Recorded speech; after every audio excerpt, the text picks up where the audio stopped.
got involved with CCA a little over 6 years ago. One of the main reasons why I got involved was just the current climate in Volusia County. When I say climate, the algae blooms in Mosquito Lagoon, the seagrass die-offs were substantial. I mean, we were on national news. We're gathered here with Maverick Boat Group to sink the Lady Philomena. This will create fisheries management, but it will also create memories to come from a fishing standpoint off Volusia County. Angler access will be increased, as well as marine habitat. A vessel has not been sunk off of Ponce Inlet for over 10 years. A vessel creates a vast framework. The project that we partner with Volusia County on has been in the making for about 3 years. With the help of Yamaha Outboards Building Conservation Trust, Maverick Boat Group, and CCA Florida, the project's now a reality.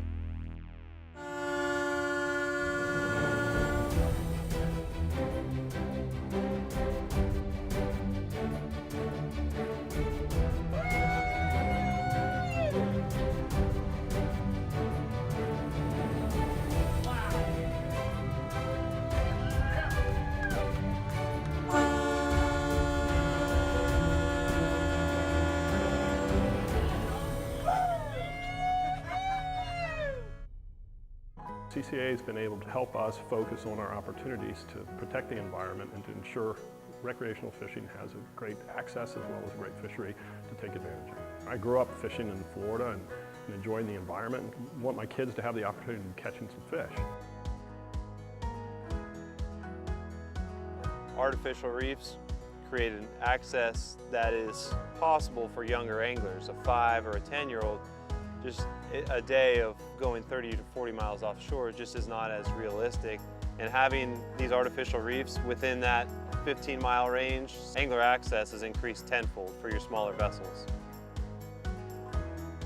Fishermen, guides, and the general public can all collaboratively work together to make a change.